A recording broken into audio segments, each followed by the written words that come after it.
এরপরে এই মায়াবী সন্তানকে আল্লাহ চাইলেন, ইব্রাহিম তোমার এই সন্তান আমার রাস্তায় দাও।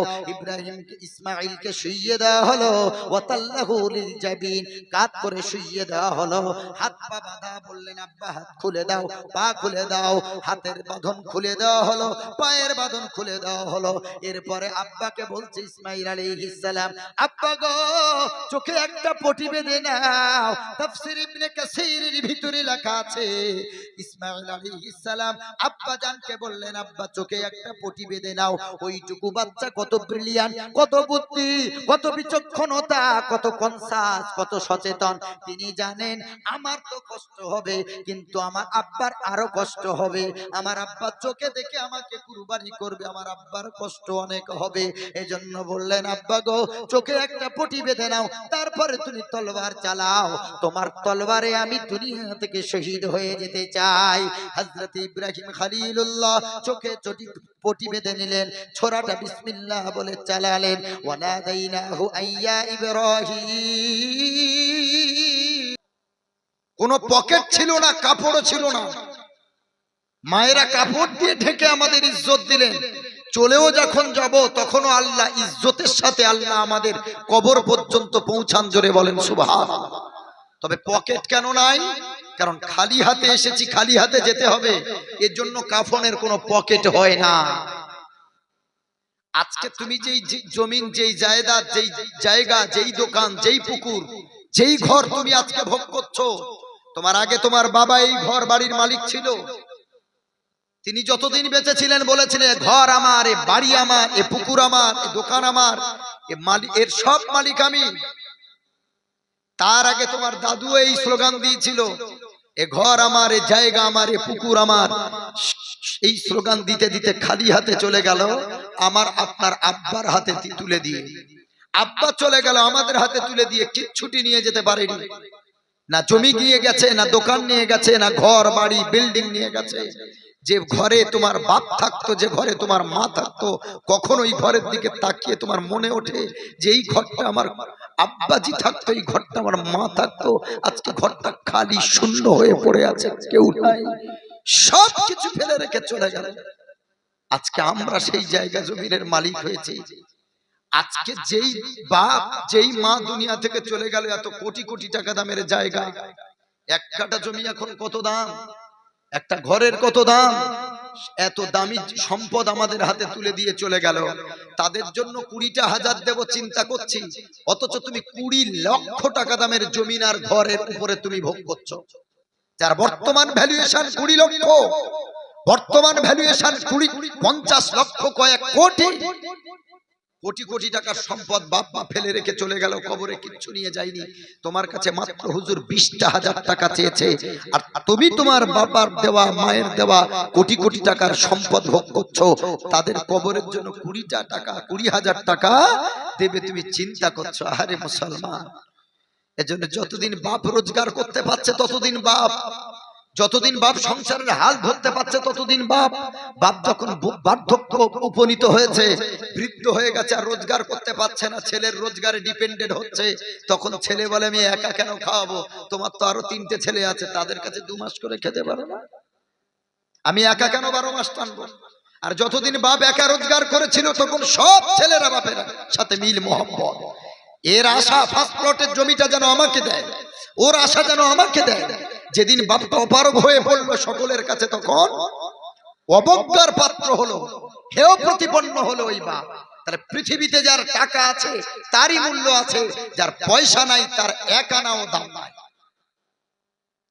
এজন্য আমি মনিরুল ইসলাম বলি, সন্তানের চেয়ে, বাপের চেয়ে, মায়ের চেয়ে, হোল পরিবারের অল মেম্বারের চেয়ে মানুষ টাকাকে বেশি ভালোবাসে বর্তমানে। যদি বলে না হুজুর আমি টাকাকে বেশি ভালোবাসি না, আমার কলিজার টুকরা ছেলেকে বেশি ভালোবাসি, খোদার কসম করে বলছি না মিথ্যা কথা। বহু পরিবার দেখেছি 4 ছেলে, যেই ছেলেটা বেশি রোজগার করে, যেই ছেলেটা গভর্নমেন্ট এমপ্লয়ি, সরকারি কর্মকর্তা, কর্মজীবী, সরকারি চাকরি করে, বেশি রোজগার করে, বাপ মাকে বেশি দেখে, ওই ছেলেটা বাপ মার কাছে অধিক প্রিয় হয়। ওই ছেলের পক্ষে নাতি নাতনি তার দাদু দাদির কাছে বেশি প্রিয় হয়। আর যেই ছেলেটা গরিব, রিক্সা চালায়, ভ্যান চালায়, সবজি বিক্রি করে, মাছ বিক্রি করে, কৃষক কৃষিকার্য করে, ওই ছেলেটা বাপ্পার কাছে প্রিয় হয় না। কেন? ওর অর্থ কম তাই। তাহলে তুমি বলছো যে আমার কলিজার টুকরাকে বেশি ভালোবাসি টাকার চেয়ে? যে সময় করোনা হয়েছিল ছেলের লাশ পড়ে আছে, বাপের ক্ষমতা হয়নি ছেলের লাশে হাত দেওয়া। ছেলে হতে পারে, মেয়ে হতে পারে, বাঁচার ইচ্ছা সকলের। বেটা তুই মরিছিস ঠিক আছে, তোর গায়ে হাত দিয়ে ওই করোনা ভাইরাস আমার চলে আসবে, আমি মরবো এটা চাই না।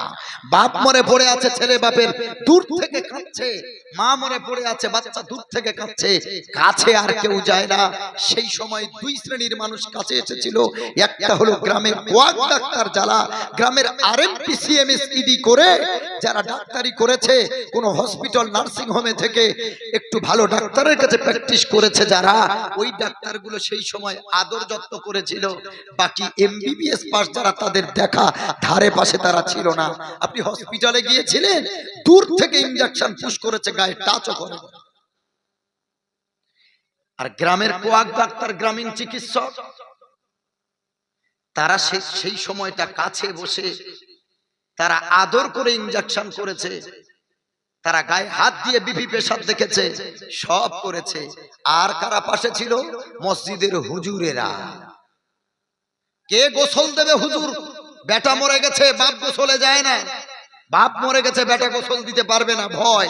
হুজুর আপনি দিন, টাকা বেশি করে দেবো। জানাজা কে পড়াবে? হুজুর আপনি পড়ান, টাকা বেশি করে দেবো। সেই সময় হুজুরদের পাশে, হুজুররাই পাশে ছিল, গ্রামীণ চিকিৎসকেরা পাশে ছিল। বিপদে পড়লে মানুষ তখন হুজুরকে ডাকে, ডাক্তারের কাছে যায়। বিপদ উদ্ধার হয়ে গেলে আর কেউ কাউকে তোয়াক্কা করে না, পাত্তাটুকুও দেয় না। এই জন্য মানুষ পরিস্থিতির শিকার। হযরত ইব্রাহিম নবীকে আল্লাহ বলছে দাও, সব থেকে দামি জিনিস দাও। তিনি গোটা বাগান দান করলেন। আল্লাহ বললেন না ইব্রাহিম, আমি এটা চাইনি তো। আল্লাহ তাহলে আমার গোটা উটের পাল দান করে দিচ্ছি। সব দান করলেন, আল্লাহ গ্রহণ করলেন না। এরপরে আল্লাহ তারে স্বপ্ন দেখালেন ইব্রাহিম। ইব্রাহিম নবী আল্লাহকে বলছে, আল্লাহ তাহলে চানটা কি আমাকে একটু বলে দিন, ক্লিয়ার করুন, আমাকে একটু বলুন, তাহলে আমার দিতে সুবিধা হবে আপনার রাস্তায়। আমাকে আপনি 86 বছর বয়সে আমাকে সন্তান দিয়ে ধন্য করেছেন, বৃদ্ধ বয়সে। আয় আল্লাহ, আমার কাছে যা চাইবেন আমার সাধ্যে যতটুকু আছে সবটুকু উৎসর্গ করে দেব। আল্লাহ রাব্বুল আলামিন বলেন, ইন্নী আরা ফিল মানামি আন্নী আযবাহুকা ফানজুর মাযা তারা। হযরত ইব্রাহিম আলাইহিস সালামকে আল্লাহ স্বপ্ন দেখালেন, ইব্রাহিম খেজুর বাগান আমি আল্লাহ চাইনি, উটের পাল আমি আল্লাহ চাইনি, আমি তোমার 86 বছর বয়সে তোমার যে সন্তান ইসমাইলকে আমি আল্লাহ দিয়েছি, এই সন্তানটাকে আমি আল্লাহ আমার রাস্তায় তোমারে দিতে হবে। আমরা হলে পারতাম? আল্লাহ চাইতে চাইতে কি চেয়ে বসলেন? বিয়ে করেছে 5 বছর 10 বছর, সন্তান হয় না। অনেক গাইনোকোলজিস্ট দেখালো, অনেক ডাক্তার দেখালো, তদবির করলো, অনেক কিছু করলো, মানত করলো, তারপরেও সন্তান হয় না।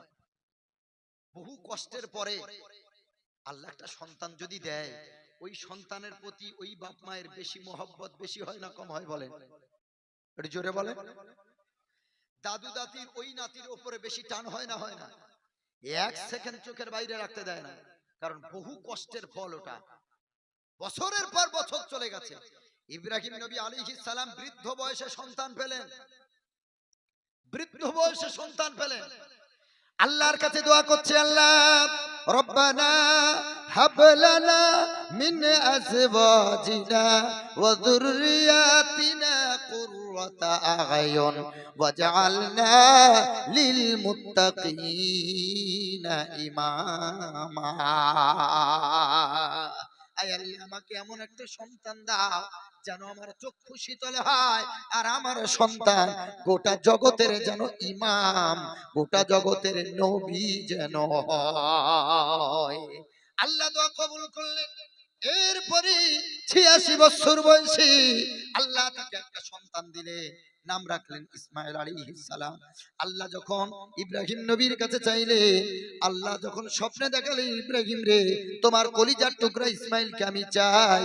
হযরত ইব্রাহিম আলাইহিস সালাম এমন একজন পিতা, একবারের জন্য তো আল্লাহকে বলতে পারতেন, আল্লাহ আমার কলিজার টুকরা না চেয়ে অন্য যা চাইবেন সব দিয়ে দেব, আমার এই কলিজার টুকরাকে চাইবেন না। যেমন বাপ তেমন পিতা। সুবহানাল্লাহ। ইব্রাহিম নবী এবার সন্তানের কাছে গেছে। একেবারে কচি শিশু ছিলেন না ইসমাইল আলাইহিস সালাম। কেমন ছিলেন? কোরআন বলছে ফালাম্মা বালাগা মাহুস সায়া, তিনি বাবার হাতে ধরা হয়েছিলেন। সুবহানাল্লাহ। একেবারে কচি শিশু বাপের হাতে ধরা হয় বাবাজি? জি না। তাহলে একটু বড় হয়েছে, মোটামুটি আমাদের হিসেবে বাপের হাতে ধরা মানে 8-10 বছর অন্তত হবে। এখন এই সন্তানের কাছে ইব্রাহিম নবী গিয়ে বলছে, ইন্নী আরাফিল মানাম, আমি স্বপ্নে দেখলাম, আমাকে দেখানো হয়েছে, আন্নী আযবাহুকা, তোমাকে জবাই করছি। ফানজুর মাযা তারা, যেমন বাপ তেমন সন্তান। বাপ তার বেটাকে বলছে, এ আমার কলিজার টুকরা আব্বু, ফানজুর মাযা তারা, তোমাকে তো আল্লাহ চেয়েছে, আমার কিছু করার নাই, কিন্তু তোমার মতটা কি একটু জানতে চাই। সন্তান দেখেন কেমন, বাপ গিয়ে সন্তানের মত নিচ্ছে যে তুমি কি চাচ্ছ। আল্লাহ তো তোমাকে চাইছে, আমাকে আল্লাহ হুকুম দিয়েছে তোমাকে আল্লাহর রাস্তায় কুরবানি করতে। হযরত ইসমাঈল আলাইহিস সালাম ওই অল্প বয়স, কিন্তু কত বুদ্ধি কত ব্রেন আল্লাহ দিয়েছেন। আব্বা তার কলিজার টুকরাকে বললেন, ফানজুর মাযা তারা, এই ইসমাইল বাবা, আব্বুজি কি তোমার মত একটু বলো, আল্লাহ তো তোমাকে চেয়েছে।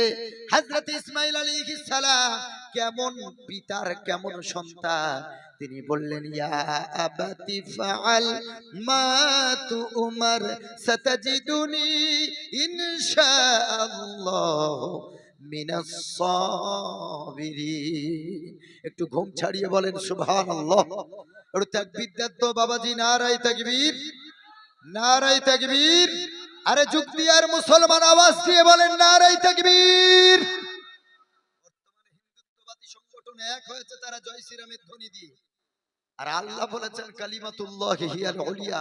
রামের ধ্বনি বড় না, রাবণের ধ্বনি বড় না, সীতার ধ্বনি বড় না, দুর্গার ধ্বনি বড় না, কালীর ধ্বনি বড় না, আমি আল্লাহ, আমার কালিমা, আমার ধ্বনি হলো সবথেকে উচ্চাঙ্গের। জোরে বলেন সুবহানাল্লাহ। সকলে আওয়াজ ছেড়ে আল্লাহর জন্য তাকবীর দেন, নারায়ে তাকবীর, নারায়ে তাকবীর, নারায়ে তাকবীর। থমকে দাঁড়াবে, মোল্লা সব এক জায়গায় থমকে দাঁড়াবে ওরা। আমরা তো তাকবীর ভুলে গিয়েছি। ভারত সংগ্রামে মুসলিমদের অবদান বলে একটা বই আছে, পড়বেন, আমার বাড়িতে আছে, কলেজ স্ট্রিট থেকে কিনবেন, ভারত সংগ্রামে মুসলিমদের অবদান। যদি না কিনতে পারেন তো মোবাইলে প্লে স্টোরেও বইটা পাবেন। তাও যদি না পান, যে ঘটনাটা বলবো ইউটিউবে দেখে নেবেন। তাকবীরের ধ্বনির আওয়াজ দেখেন, পাওয়ার দেখেন।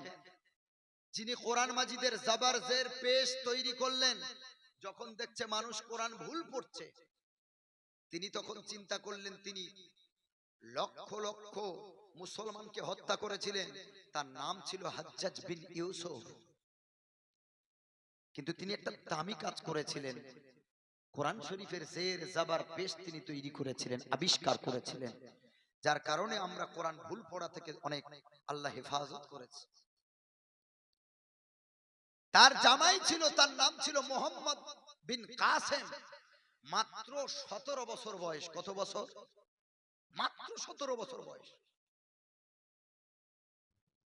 হাজ্জাজ বিন ইউসুফ আরব থেকে তিনি জাহাজ পাঠালেন, বাণিজ্যের জাহাজ। সেই জাহাজে ছিল নারী, সেই জাহাজে ছিল বাচ্চা, বাচ্চা শিশুরা, সেই জাহাজে ছিল পুরুষেরা। ওই জাহাজ সেই সময় ভারতের যিনি রাজা ছিলেন, রাজা দাহির, 3 থেকে 4টে জাহাজ আটক করলেন। নারীদেরকে, বাচ্চাদেরকে, মুসলমান পুরুষদেরকে, সব জাহাজের মাল সহ এদেরকে সবাই তারা বন্দী করে নিল। এদেরকে ছাড়াবে কে? হাজ্জাজ বিন ইউসুফ কয়েকজনকে পাঠিয়েছিলেন, তারা রাস্তার মাঝে যুদ্ধ করে শেষ হয়ে গেছে, ইন্ডিয়া পর্যন্ত আসতে পারেনি। মোহাম্মদ বিন কাসেম 17 বছরের যুবক বলল, শ্বশুর আব্বা আমাকে এই দায়িত্ব দিন, সেনাপতির দায়িত্ব দিন, আমি পারবো ইনশাআল্লাহ। তুমি পারবে? বললো হ্যাঁ ইনশাআল্লাহ পারবো, আপনি দোয়া দেন। 3000 সৈন্য নিয়ে পাঠিয়ে দিলেন হাজ্জাজ বিন ইউসুফ তার জামাইকে, সবে মাত্র বিয়ে হয়েছে। 3000 সৈন্য, সেই সময় গাড়ি নাই, কিছুই নাই। 3000 সৈন্য ছোটখাটো যুদ্ধ করে জয়লাভ করতে করতে একটা সময় চলে এলো সিন্ধু নদীর তীরে। রাত হয়ে গেছে। এদিকে রাজা দাহির খবর পেয়েছে মুসলমানেরা ইন্ডিয়ায় ঢুকবে। সিন্ধু নদীতে যত নৌকা ছিল, যত যানবাহন ছিল, নৌকা ছিল, যা ছিল সবগুলোকে বন্ধ করে দিয়েছে, মুসলমান যাতে নদী পার হয়ে ইন্ডিয়াতে না আসতে পারে। সব জাহাজগুলো তুলে নেওয়া হলো। মোহাম্মদ বিন কাসেম 3000 সৈন্য নিয়ে সিন্ধু নদীর ওপারে হাজির। হাতে আছে তীর, হাতে আছে ধনুক, কতগুলি আছে উট, কতগুলি আছে ঘোড়া, সব হাজির হয়েছে। সন্ধ্যাবেলায় এসে দেখে সিন্ধু নদীতে কোনো স্টিমার নাই, কোনো জাহাজ নাই, সিন্ধু নদীতে কোনো নৌকা নাই, পারাপারের কোনো ব্যবস্থা নাই। বুঝতে পেরেছে রাজা দাগির পূর্ব থেকে খবর পেয়ে সিন্ধু নদীর যতগুলো নৌকা ছিল সব তুলে নিয়েছে। সিন্ধু নদীতে আর পারাপারের কোনো ব্যবস্থা থাকবে না। কি করব? 3000 সৈন্য। সেনাপতি মোহাম্মদ বিন কাসেম বলল, শোনো, গাছের শুকনো ডালগুলো ভাঙো, আর যত ধনুকগুলো আছে সব ধনুকগুলো বেঁধে এক জায়গায় করে নাও, যত তীরগুলো আছে তীরগুলো সব ছুঁড়ে ফেলে দাও, কারণ এই তীর যদি নিয়ে যাও তাহলে সমুদ্রে ডুবে যাবে, এর ভারী আমরা সহ্য করতে পারবো না, আল্লাহর ক্ষমতা দিয়ে আমরা জয়লাভ করব। সব ধনুকগুলো এক জায়গায় বাঁধা হলো, গাছের শুকনো ডাল এক জায়গায় বাঁধা হলো, ভেলা তৈরি করা হলো। এই ভেলাতে বসে মোহাম্মদ বিন কাসেম তিনি হলেন নাবিক, তিনি হলেন নাবিক, আর 6 জন 7 জন 8 জন করে ওই ভেলাতে বসে তিনি দাঁড় দিয়ে এমন করে পানি টেনে টেনে সিন্ধু নদী পার করেছে। ফজর পর্যন্ত 3000 সৈন্যকে মোহাম্মদ বিন কাসেম নদী থেকে পার ওপার করেছে। ফজর হয়ে গেল, সুবহ সাদিক হয়ে গেল। এরপরে মোহাম্মদ বিন কাসেম বলল, এসো সাথীরা, সিন্ধু নদীর তীরে আজকে আমরা প্রথম ফজরের নামাজ পড়ব। মোহাম্মদ বিন কাসেম আযান দিলে ফজরের নামাজ হলো। সিন্ধু নদীর মাটিতে ভারতবর্ষের বুকে সর্বপ্রথম মোহাম্মদ বিন কাসেম ফজরের আযান দিয়েছে। ফজরের নামাজ হলো। নামাজের পর কারোর কাছে তো কোনো তীর নাই, শুধু ধনুকে ভরা। একটা তীর ছিল শুধু মোহাম্মদ বিন কাসেমের কাছে। সব নিরস্ত্র, হাতে কোনো অস্ত্র নাই, উট নাই, কিচ্ছু নাই, সব নদীর ওপারে। মোহাম্মদ বিন কাসেমকে জিজ্ঞেস করলো সাথীরা, ও কাসেম, আমরা কি করে লড়াই করব? 50,000 বিরোধী পার্টি রাজা দাহিরের সৈন্য 50,000, আর মুসলমানের সৈন্য মাত্র 3000। তারপরে তারা হাতিওয়ালা বাহিনী, তারপরে তারা অশ্বারোহী বাহিনী, আর মুসলমানেরা নিরস্ত্র বাহিনী, কোনো অস্ত্র নাই। মোহাম্মদ বিন কাসেম বলল, শোনো সাথীরা, আজ যদি বিজয় লাভ করতে হয় আমরা আমাদের ক্ষমতা দিয়ে আমরা জয়ী হতে পারবো না, একমাত্র আল্লাহর দেওয়ার ক্ষমতা দিয়ে জয়লাভ করব। করব। মোহাম্মদ বিন কাসেম যেইখানে 50,000 3,000 সৈন্য নিয়ে দাঁড়িয়ে, আর বিপক্ষে বিরোধী পার্টি এগনেস পার্টি 50,000 সৈন্য দিয়ে দাঁড়িয়ে, মোহাম্মদ বিন কাসেম বললে শুধু চাই আল্লাহর জন্য আমরা তাকবীর দিই। আমরা এমন ভাবে এই 3,000 সৈন্য আমরা এমন ভাবে আল্লাহর নামের তাকবীর দেব, আল্লাহর আরশ পর্যন্ত যেন পৌঁছে যায়। মোহাম্মদ বিন কাসেম বলল না লিল্লাহি তাকবীর। সব সাথীরা সমস্ত ক্ষমতাকে জাহির করে সব 3,000 সৈন্য একসাথে বলে উঠেছে আল্লাহু আকবার। সবাই যখন প্রথম আল্লাহু আকবার বলেছে, যেই জায়গায় রাজা দাহিরের সৈন্য যারা হাতির পিঠেতে বসেছিল আছাড় খেয়ে সব মাটিতে পড়ে গেছে। আল্লাহ নামের তাকবীরের ক্ষমতা দেখেন গো। হাতির পিঠ থেকে নিচে পড়ে গেছে, ওই জায়গাটা জলজালা শুরু হয়েছে, ভূমিকম্প। অথচ মুসলমান এখানে দাঁড়িয়ে ওখানে কোনো ভাইব্রেট নাই, কোন রকম ভাইব্রেশন নাই, কিছুই নাই। সুবহানাল্লাহ। যখনই এরা দূর থেকে লক্ষ্য করলো যারা হাতির পিঠে ছিল সব তো পড়ে গেছে, মোহাম্মদ বিন কাসেম আর 3,000 সৈন্য সব তখন সাহস পেয়েছে, আল্লাহর ক্ষমতার বহির প্রকাশ ঘটে গেছে। প্রথম মেডিসিনে কাজ হয়ে গেছে, তাহলে দ্বিতীয় ডোজ আবার বাড়াতে হবে। বলো আরো একবার তাকবীর দাও। দ্বিতীয় তাকবীর দেওয়া হলো। মোহাম্মদ বিন কাসেম আবার বলল লিল্লাহি তাকবীর। 3,000 সৈন্য বলল আল্লাহু আকবার। এই দ্বিতীয় তাকবীর দেওয়ার পর যারা মাটিতে পড়ে গেছিল তারা কোমর পর্যন্ত মাটির ভিতরে চলে গেছে। বলল আর একটা তাকবীর দাও। 3টে তাকবীর যখন দেওয়া হলো সবগুলো মাটির তলায় দাফন হলো। একজনকে আল্লাহ বাঁচালেন, ওকে, ওর নাম রাজা দাহির, তাদের লিডার, তাদের নেতা। ও যখন দৌড় দিয়ে হাতির পিঠে পালাতে যায়, মোহাম্মদ বিন কাসেমের হাতে একটা তীর ছিল, বিসমিল্লাহ বলে তীরটা ছেড়ে দিয়েছে, তীর গিয়ে লেগেছে হাতির পিঠে, পিঠ থেকে রক্ত বার হয়েছে। ওই রক্তে আল্লাহ কুদরতের আগুন ধরিয়ে দিয়েছে। মোহাম্মদ বিন কাসেম এই তীরের এই ক্ষমতা, আল্লাহ দিত ক্ষমতা। এরপরে আপনার কিনা এই দৃশ্য দেখে রাজা দাহির পানিতে ঝাঁপ দিয়েছে, পালিয়ে গিয়েছে। গিয়ে বলে মুসলমানেরা জাদু বিদ্যা জানে, কি যেন 3 বার পরে হাঁক দিল, আমাদের সৈন্য দলেরা সব মাটির ভিতরে চলে গেছে, খবরদার তোমরা তাদের কাছে যেও না। ওরে মুসলমান, এই কথা শোনার পর সিন্ধু জমিনে যত হিন্দুরা ছিল সব বলল অন্তত তাদের এক ঝলক দেখে আসি। দেখতে গিয়ে তাদের আদর্শ এত মিষ্টি, আদর্শ নবীওয়ালা আদর্শ, এত সুন্দর আদর্শ দেখে যারাই দেখতে এসেছে তারা তাদের হাতে হাত দিয়ে ইসলামের কালেমা পড়ে নিয়েছে। তাকবীরের ক্ষমতা আছে না নাই? আল্লাহর নামের ক্ষমতা আছে না নাই? যদি বলেন নাই, আমি এক্ষুনি তাহলে জয় শ্রীরামের ধ্বনি দেব। কি বলেন? যদি বলেন আল্লাহ দুর্বল হয়ে গেছে, তাহলে জয় শ্রীরামের ধ্বনি দিই। যেটা দিতে হবে একসঙ্গে দিতে হবে। রাজি আছেন ইনশাআল্লাহ?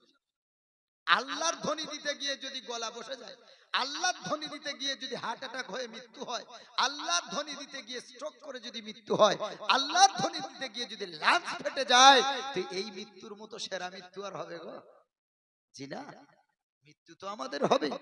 আজ আজ না হয় কাল। কেউ আমরা দুনিয়াতে থাকতে আসেনি, কেউ আসেনি। আজকে আমরা বেঁচে আছি অস্তিত্ব নিয়ে, পাওয়ার নিয়ে, ক্ষমতা নিয়ে, দাপট নিয়ে। 50 বছর পর আমাদের নাম নিশানাও থাকবে না, কারণ আমাদের ছেলেরা একটু মনে রাখবে, তারপরে আমাদের নাতিরা নাতনিরা একটু মনে রাখবে যে দাদু এইরকম ছিল, দাদি এইরকম ছিল।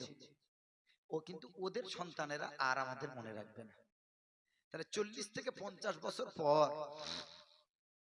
আমাদের নাম জানবে না। আমরা যারা বসে আছি অনেকে দাদুর নাম দাদির নাম জানি, কিন্তু দাদুর বাপের নাম মায়ের নাম, দাদির বাপের নাম মায়ের নাম সবাই কি জানে নাকি? জি, অথচ যেই জমিন, যেই ঘর, যেইগুলো আমরা বসবাস করছি সবগুলো তো একসময় তাদের ছিল। তো আজকে আমরা তাদের নাম জানি না, ভুলে গেছি। কোথায় আমাদের নাম, কোথায় নিশানা, সব মিটে যাবে মাত্র 40-50 বছরের আগে মাত্র। এই জমিনে তখন তারা জলসা করবে, তারা তখন ওয়াজ করবে, তারা ওয়াজ শুনবে, আমরা এই জমিনের তলায় থাকবো, আমাদের নাম নিশানাও মিটে যাবে। তাহলে কিসের এত অহংকার? আমাদের ছেলেরা আর তাদের ছেলে বাচ্চারা, নাতি নাতনি একটু মনে রাখবে দাদু দাদির কথা, তাদের ছেলে মেয়েরা তো আর মনে রাখবে না। সব তো মিটে যাবে। একটু চিন্তা করেন, আমরা কেউ থাকতে আসিনি, এটা মাত্র পরীক্ষার মহল, পরীক্ষার হল। রাসূল বলেছেন দুনিয়া মাজরাতুল আখিরাহ, দুনিয়া হলো আখিরাতের খেতিবাড়ি। এখানে যেমন চারা লাগাবে ওখানে তেমন ফল পাবে। ভাইরা আমার, এরপরে ইব্রাহিম আলাইহিস সালাম ছেলেকে বললেন, বাবা রে শোন, আল্লাহ তোমাকে চেয়েছে, তুমি কি মত? ছেলে কত আদর্শবান। আল্লাহ ইব্রাহিম নবীর সন্তান ইসমাঈল আলাইহিস সালাম বলছেন, ইয়া আবাতি, ও আমার প্রিয় আব্বা, ইফআল মা তুমার, আপনাকে আল্লাহ যে হুকুম দিয়েছেন আপনি সেই হুকুম পালন করুন। সাতাজিদুনি ইনশাআল্লাহু মিনাস সাবিরিন, আপনি যখন আমাকে জবাই করবেন, আপনি যখন আমার গলায় ছোরা চালাবেন, ওগো আব্বা আমি পালিয়ে যাব না, আমি ছটফট করব না। ইনশাআল্লাহু মিনাস সাবিরিন, আল্লাহ যদি চায় আমি ধৈর্য ধারণ করব। আজকে যদি কি আমার ছেলেকে বলি, আমার ছেলে এই 12 বছরে পড়বে, এই মাসের 28 তারিখ গেলে, আমি গিয়ে যদি বলি, এ আব্দুল্লাহ, কাল সকালে তোকে আমি জবাই করবো আল্লাহর রাস্তায়, ও থাকবে? কি বলেন আপনারা? হ্যাঁ, বলে এইরকম বাপ তো জীবনে দেখিনি, তোর ঘরেরও দরকার নেই, তোর টাকারও দরকার নেই, ভিক্ষে করে যদি খেতে হয় তাও খাবো।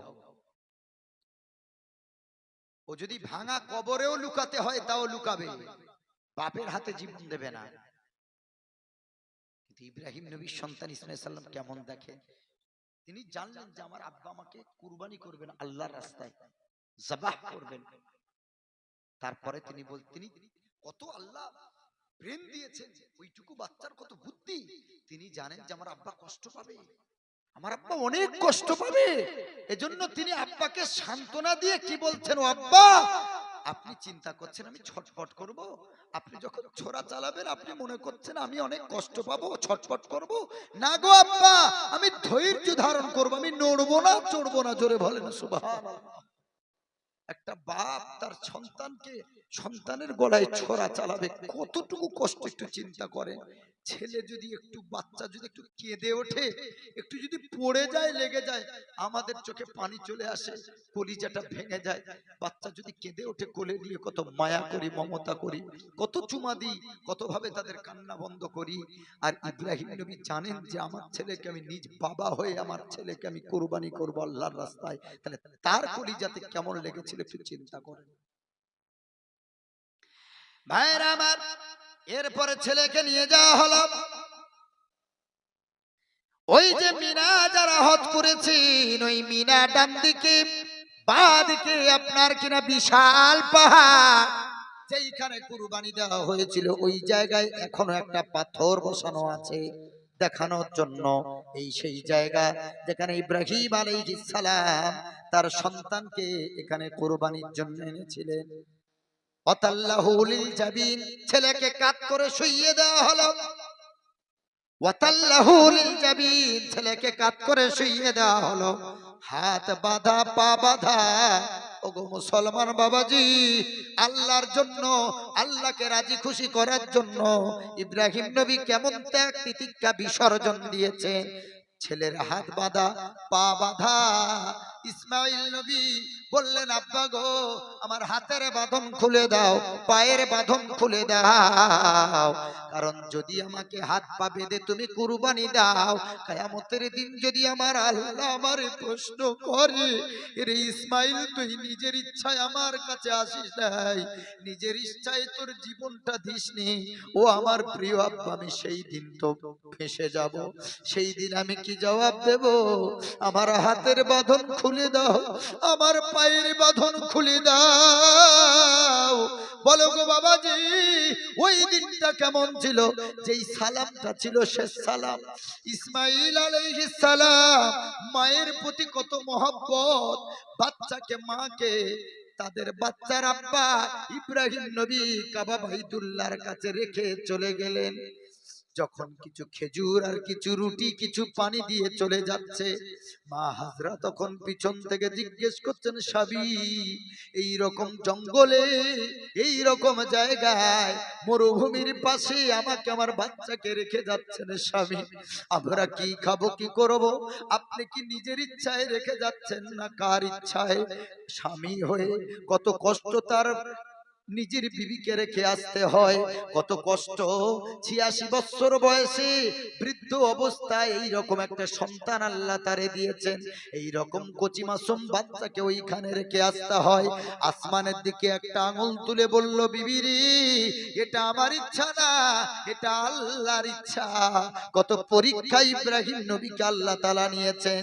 যখনই আসমানের দিকে হাত তুলেছেন বিবি এটা আল্লাহর ইচ্ছা, তখন হযরতে হাজরা রাদিয়াল্লাহু তাআলা আনহা তিনি আলহামদুলিল্লাহ বলে শুকরিয়া আদায় করলেন। খেজুর শেষ হয়ে গেল, পানি শেষ হয়ে গেল, রুটি শেষ হয়ে গেল, খাবার শেষ হয়ে গেল, মায়ের বুকের দুধ শেষ হয়ে গেল। ও বাবাজি এরপরে বাচ্চা দুধ পায় না, ওষ্ঠাগত তৃষ্ণা, ঠোঁট শুকিয়ে গেছে, মায়ের বুকের দুধ নাই, কারণ তার মায়ের খানা নাই, পানি নাই, কিছুই নাই। মায়ের বুকের দুধ কি করে থাকবে? হযরতে হাজরা আলাইহিস সালাম, হযরতে হাজরা রাদিয়াল্লাহু তাআলা আনহা তিনি এমন করে একবার সাফা পাহাড়ের দিকে দৌড়ায়, একবার মারওয়া পাহাড়ের দিকে দৌড়ায়, আর মাঝখানে একটা জায়গা, ওই জায়গায় তিনি খুব স্পিডে দৌড়েছিলেন। আমার আল্লাহ এমন ভাবে কবুল করলেন, যারা উমরা করেছেন হজ করেছেন, ওই সাফা মারওয়ার মিডল পয়েন্টে ওই জায়গায় গ্রিন লাইট দেওয়া আছে, ওই জায়গায় একটু জোরে জোরে হাঁটতে হয়, জোরে জোরে ছুটতে হয়, কারণ ইব্রাহিম নবীর মা ওই জায়গায় জোরে জোরে হেঁটেছিলেন, ছুটেছিলেন। একবার এ পাহাড় আর একবার ও পাহাড় দৌড় দেয়। দূর থেকে মরুভূমির বালুর মরিচিকাগুলি চকচক করে পানির মতো, দৌড় দিয়ে গিয়ে দেখে ওটা কোনো পানি না, ওটা হলো মরুভূমি। এইদিকে বাচ্চা একা, মা ওদিকে পানির খোঁজে। আল্লাহ তাআলা কেমন ভাবে পরীক্ষা নিয়েছেন গো বাবাজি। ইসমাঈল আলাইহিস সালাম মায়ের দুধ পায় না, পানি পায় না, কিছুই পায় না, মা মা করে চিল্লায়, শুধু কান্না, ট্যা ট্যা করে কান্না ছাড়া কোনো আর ভাষা নাই। দুধের অভাবে, পানির অভাবে পা দুটি ছটপট ছটপট করে। ওই গোড়ালির আঘাতে আল্লাহ রাব্বুল আলামিন জমজম কূপের ব্যবস্থা করে দিয়েছে। বাচ্চার কাছে যখন দৌড় দিয়ে এসেছে, পানি পায় না, এসে দেখে পানিগুলো নষ্ট হয়।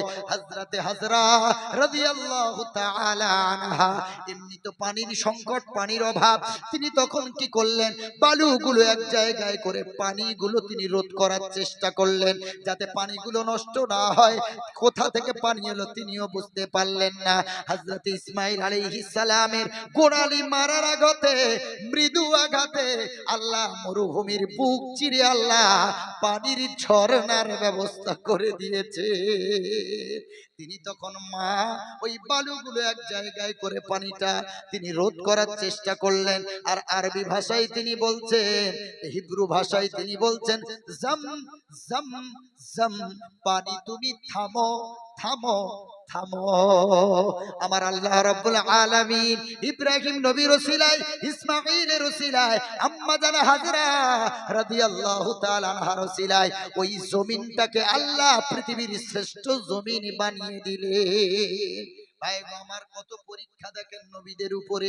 যদি মনে করেন শুধু আমাদের পরীক্ষা আল্লাহ নেয়, না গো বাবাজি, নবীগণ অনেক পরীক্ষা দিয়েছেন, ঈমানের পরীক্ষা। এরপরে ওই বাচ্চাটাকে নিয়ে এত বছর বাচ্চাকে কাছে পায় না, তাহলে আরো মায়া বাড়ে, আরো মায়া মারে।